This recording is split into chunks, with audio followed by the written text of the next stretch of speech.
નિમંત્રણને માન આપીને આપ સર્વે અહીંયા પધાર્યા છો. રાજકોટ બિલ્ડર એસોસિએશનના પરિવાર વતી હું આપ સર્વેનું હાર્દિક સ્વાગત કરું છું.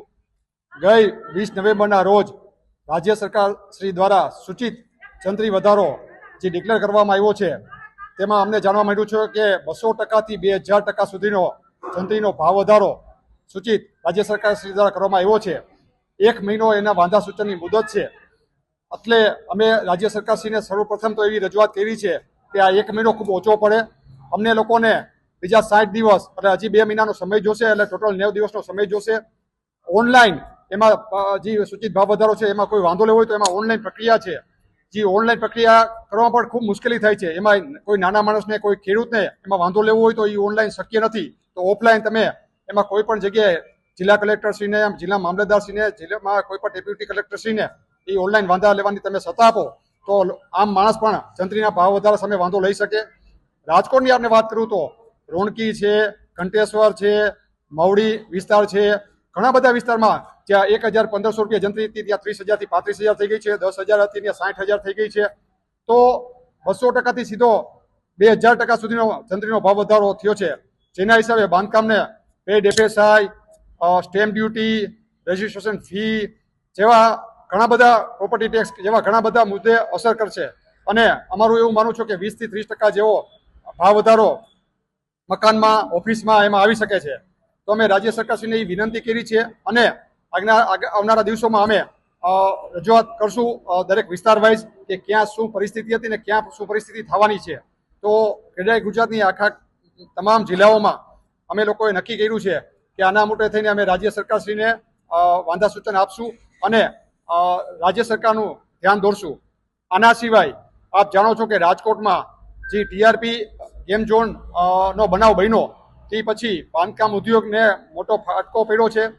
મ્યુનિસિપલ કોર્પોરેશન હોય કે રૂડા હોય, આ બંને જગ્યાએ જ્યાં ટાઉન પ્લાનિંગ ડિપાર્ટમેન્ટમાં નવા અધિકારીઓની નિમણૂક થઈ છે અને આ અધિકારીઓમાં ઘણા બધા અધિકારીઓ ફ્રેશ છે, ઘણા એન્જિનિયરો ફ્રેશ છે.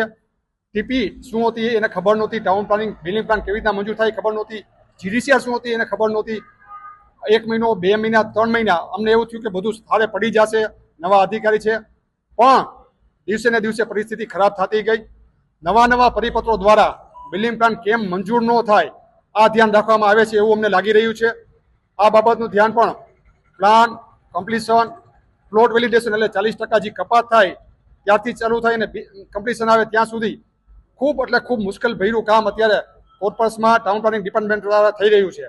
અમે ઘણી બધી રજૂઆત રાજકોટના ટીપીઓને કરી, રાજકોટના જે મ્યુનિસિપલ કમિશનર દેસાઈ સાહેબ હતા એને પણ અમે ઘણી બધી વખત મળ્યા, પણ અહીંયા કોઈ એવો નિવારણ ન આવતા છેલ્લે અમે રાજ્ય સરકારશ્રીને વિનંતી કરી છે, ત્યાંના અધિકારીઓને વિનંતી કરી છે. અમને એવો વિશ્વાસ આપવામાં આવ્યો છે સરકારશ્રી દ્વારા કે ટૂંક સમયમાં તમારા પ્રશ્નો એનું નિરાકરણ થઈ જશે અને બધી સ્થિતિ સામાન્ય થઈ જશે આવી અમારે વાત થઈ છે. તો આપ સર્વેને મિત્રોને આની રજૂઆત વ્યવસ્થિત અમે કરી શકીએ એના માટે થઈને સોમવારે બપોરે 11 વાગે સરદાર સાહેબના સ્ટેચ્યુ બહુમાળી ભવન ચોક ખાતે અમે લોકો બિલ્ડર એસોસિએશનની ટીમ સાથે અમે અમારા લગત બીજા એસોસિએશન જેમ રેવન્યુ બાર એસોસિએશન છે, એન્જિનિયર એસોસિએશન છે, કોન્ટ્રાક્ટર એસોસિએશન છે, રેર એટલે બ્રોકર એસોસિએશન છે, એવા જે બાંધકામ ઉદ્યોગ સાથે જેટલા એસોસિએશનો સંકળાયેલા છે એ બધાને પણ અમે મદદ લેશું. અને બાંધકામ ઉદ્યોગને જે મટીરિયલ સપ્લાય કરતા હોય, રો મટીરિયલ, એ મટીરિયલ એસોસિએશન છે, આ બધાને અમે સહકાર લઈ એક મોટી રેલીના સ્વરૂપમાં કે ભાઈ પ્રશ્નો ઘણા બધા છે તો આ પ્રશ્નોને અમે જિલ્લા કલેક્ટરશ્રીને આવેદન આપશું. જિલ્લા કલેક્ટરશ્રીનો પણ અમે સમય માગશું. સોમવારે બહુ બહોળી સંખ્યામાં અમે લોકો ભેગા થઈને જવાના છીએ. તો આપ સર્વે સોમવારે પણ પધારજો અને અમારા પ્રશ્નોને યોગ્ય દિશા મળે, યોગ્ય વાચા મળે, યોગ્ય જગ્યાએ પહોંચે તો આપ સર્વે એમાં અમને અમારી મદદ કરજો. સ્થિતિ બહુ એટલે બહુ ખરાબ થઈ ગઈ છે, ત્યારે આ બિલ્ડરોને અત્યારે રોડ ઉપર ઉતરવું પડે છે. ઘણી બધી વખત મેં આપને કીધું કે કોર્પોરેશનમાં અમે લોકોએ રજૂઆત કરી છે અને એનું નિરાકરણ ના આવ્યું અને આ હતું ત્યાં પાછો જંત્રીનો સૂચિત ભાવ વધારો આવ્યો જે તો કોઈ હિસાબે સહન થાય એમ નથી. એટલે અમારા ખાલી એવું નથી કે 5-25 બિલ્ડરોને વાંધો છે, આ આખા રાજકોટના ઘણા બધા લોકોને વાંધો છે. બાંધકામ ઇન્ડસ્ટ્રીને સ્પર્શતા તમામ લોકોને આ ઇસ્યુ નડે છે. આ દેખાડવા માટે થઈને આ રોડ ઉપર અમે રેલી સ્વરૂપે અમારી રેલી છે એ મૌન રહી છે. મૌન રેલી સ્વરૂપે અમે કલેક્ટરશ્રીને સોમવારે આવેદનપત્ર આપશું. હું એવું માનું છું કે કોર્પોરેશનમાં પેડ એફએસઆઈ, બાંધકામની પેડ એફએસઆઈની બજેટમાં 20 થી 25% આવક મૂકી હતી. મારા ખ્યાલથી 200 કરોડથી વધારાની આવક કોર્પોરેશને બજેટમાં દર્શાવી હતી બાંધકામની પેઇડ એફએસઆઈની. કોર્પોરેશને આ વર્ષે હું એવું માનું છું 50 કરોડથી 100 કરોડની વચ્ચે કોર્પોરેશનની આવક ઓછી થવાની છે. સરકારને સ્ટેમ્પ ડ્યુટીની આવક પણ મોટા પ્રમાણમાં ઘટવાની છે. બાંધકામ ઇન્ડસ્ટ્રીએ હું એવું માનું છું કે અત્યારે ટોટલ ઠપ છે. નવા પ્લાન આપ જોશો તો 32 પ્લાન ઇન્વર્ટ થયા હતા, એમાં ખાલી 2 પ્લાન મંજૂર થયા છે. કમ્પ્લીશન સર્ટી 1 આપવામાં આવ્યું છે. જે ઓન એન એવરેજ 8 થી 10 પ્લાન દર મહિને 25 મીટરથી ઉપરની હાઇટવાળા કોર્પોરેશનમાં મંજૂર થતા હવે બિલ્ડર નવો પ્લાન મૂકતા બીવે છે, અથવા મૂકવો હોય તો પેલા તો ઓફલાઈન એટલી પ્રક્રિયા છે કે એ ઇન્વર્ટ કરતા એને 2 થી 3 મહિના જેવો સમય લાગી જાય.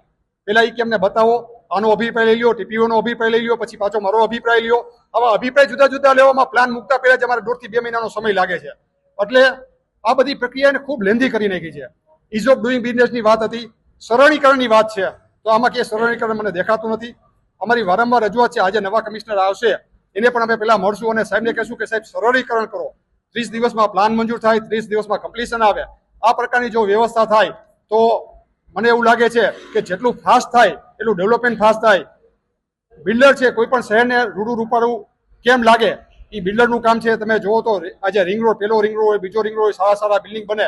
આના સિવાય લોકોને સપનાનું ઘર પૂરું પાડવાનું કામ કરતું હોય તો એ બિલ્ડર છે. તો એના બિઝનેસને જો તકલીફ થશે, એ જો ઊભો રહી જશે તો હું માનું છું કે રાજકોટનું ડેવલપમેન્ટ ઊભું રહી જશે. અમારું જે પ્લાનિંગ અમે જે કેલ્ક્યુલેશન અત્યારે કરી છે, હું તમને સિમ્પલ સમજાવું કે 1.8 એફએસઆઈ ફ્રી હોય, બાકી બધું ચાર્જેબલ હોય. એ અમારે જંત્રીના 40% રૂપિયા સરકારમાં એટલે કોર્પોરેશનમાં કે રૂડામાં ઓથોરિટીમાં ભરવાના હોય. એટલે પેલા જંત્રી આજે 10,000 રૂપિયા હતી અને દસ્તાવેજ થતો તો એનો 10 લાખનો, અત્યારે 60,000 રૂપિયા જંત્રી થઈ, દસ્તાવેજ થયો 35-40 લાખનો. તો સ્ટેમ્પ ડ્યુટી વધી, એને પેડ એફએસઆઈના પૈસા વધ્યા. એટલે અમારું કેલ્ક્યુલેશન એવું છે કે ક્યાંક 20% ને ક્યાંક 30%, એટલે 20 થી 30% જેવું મકાન ઘર ઓલે મોંઘું થશે. 30 લાખની બજેટનું ઘર હોય તો એ 34 લાખથી 36 લાખની વચ્ચે, એટલે 4 થી 5 લાખમાં ઘર લોકોને પોતાનું ઘર, સપનાનું ઘર મોંઘું થશે એવું અમને લાગી રહ્યું છે. મુદ્દાઓ ઘણા બધા છે. સોમવારે અમે આવેદન આપવાના છીએ, એમાં તમામ મુદ્દા આવરી લેવાના છીએ અને આ મુદ્દા વિશેષ સોમવારે પાછી અમે ચર્ચા કરવાના છીએ. આપે વાત કરી, બહુ સાચી વાત કરી છે. ફ્રી ઓફ કોસ્ટ 1 પણ રૂપિયાનું વળતર લીધા વગર 40% જગ્યા કોર્પોરેશને કે ઓથોરિટીને આપી દેવાની છે. અને એ પણ એ લોકોને સારી જગ્યા જોઈ. અમને ખંડ નબળો આપે એમાં વાંધો નહીં, સારી જગ્યા એ લોકોને જોઈ છે. એની ફેન્સિંગ કરી દેવાની, એની ચોકીદારી કરવાની. એમાં કોઈ દબાણ કરે તો અમારા બિલ્ડિંગ પ્લાન આ લોકો મંજૂર નહીં કરે. આવા પણ પરિપત્રો કર્યા છે. ડિટેલમાં તમને પરિપત્રો અમે સોમવારે આપશું. કયા પરિપત્રોથી કેટલી બધી નુકસાની ગઈ છે, પ્લાન આમાં મંજૂર થાય એવી શક્યતા નથી, આ બધી ડિટેલ આરે અમે સોમવારમાં રાજ્ય સરકારના પ્રતિનિધિ તરીકે જિલ્લા કલેક્ટરશ્રીને આવેદન આપવાના છીએ. બહુ મોટી સંખ્યામાં અમે આવેદન આપવાના છીએ અને ત્યારે બધું અમે ડિટેલ આપણે ચર્ચા દેશું. સોમવારે અમે આપને વાત કરી એમ કે રાજકોટ રેવન્યુ બાર એસોસિએશનને અમે આમંત્રણ આપશું.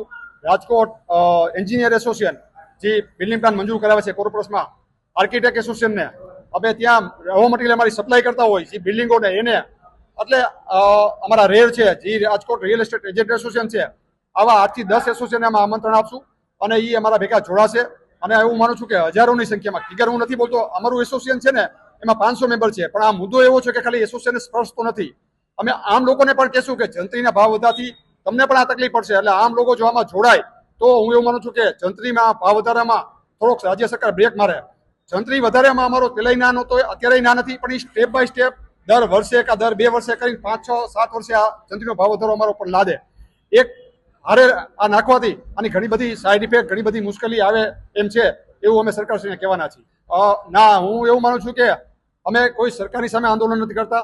સરકારમાં રાજકીય માણસો અમને ખૂબ સારી રીતે સાંભળે છે, માનનીય મુખ્યમંત્રીશ્રી અમને ખૂબ સારી રીતે સાંભળે છે, પણ આ લોકોનો અવાજ છે, આ અમે પ્રસ્થાપિત કરવા માટે થઈને એક રેલીના સ્વરૂપમાં અમે સોમવારે જવાનું છે કે ભાઈ ઝાઝા લોકો, ખાલી બિલ્ડરો નહીં, 5-5 બિલ્ડરો નહીં, પણ જંત્રીના આ જે સૂચિત જંત્રી વધારો લાગુ થાય તો ઝાઝા લોકોને અસર થાય છે, એના પાત્ર આપે અમે જિલ્લા કલેક્ટરને આવેદન દેવાના છે. અમે લોકોએ સાથોસાથ એ પણ નક્કી કર્યું છે કે દરેક જિલ્લામાં દરેક ધારાસભ્યને અને સાંસદને પણ અમારા જે જંત્રીનો ભાવ વધારો છે એ અમે એનું આવેદન કોપી અમે આપવાના છીએ.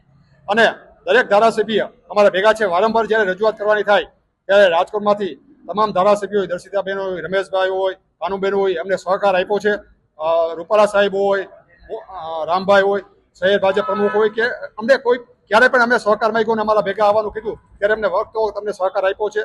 અને હું એવું માનું છું કે યોગ્ય મુદ્દે યોગ્ય રજૂઆત થાય તો એનું નિરાકરણ સરકાર પણ લઈ આવે છે. ગઈ વખતે પણ આપણે જોયું જંત્રીનો ભાવ વધારો રાતોરાત કર્યો હતો, ત્યારે સરકારને અમે રજૂઆત કરી હતી, તો 4 મહિના અમારી રજૂઆતને સાંભળીને 4 મહિના લગીને એ ભાવ વધારો મોકૂફ રાખ્યો હતો, અને એમાં પડતેલી મુશ્કેલી તો 40% FSIના પેડના હતા એ 30% કરી દીધા હતા. એટલે ઘણી બધી એમાં બાંધછોડ કરી હતી. અને આ વખતે પણ અમને વિશ્વાસ છે માનનીય મુખ્યમંત્રી શ્રી ભૂપેન્દ્રભાઈ અમારી રજૂઆતને લાગણીને માગણીને માન આપીને એમાં પણ ઘણી રાહત આપશે. હું એવું માનું છું કે બીવાનું કોઈ કારણ નથી હોતું, પણ યોગ્ય મુદ્દે મેં આપને કીધું કે અમે 1-1.5 મહિનો થયા પછી રજૂઆત અમે સ્ટાર્ટ કરી દીધી હતી, અને એ રજૂઆતમાં બેઠા અમે વારંવાર એને મળતા હતા અધિકારીને, પણ અધિકારી અમને જુદું સમજાવે. હું રાજકોટની વાત કરું છું અને પછી પાછળથી જુદા પરિપત્રો કરે. આ બધું અમારા રહીને અમારા ધ્યાનમાં આવ્યું. એટલે અમે રજૂઆત કરવામાં એસોસિએશનના મેમ્બરના હિતમાં કોઈ દી અમે વીતા નથી, કારણ કે અમારી રજૂઆત કોઈ ખોટી હોતી નથી. તો સાચી રજૂઆત કરવામાં કોઈ બીવાનો સવાલ નથી હોતો. સાંજ સમાચાર ફેસબુક પેજને લાઇક કરો, વિડીયો શેર કરો અને વધુ વિગતવાર સમાચાર માટે sanssamachar.net વિઝિટ કરો.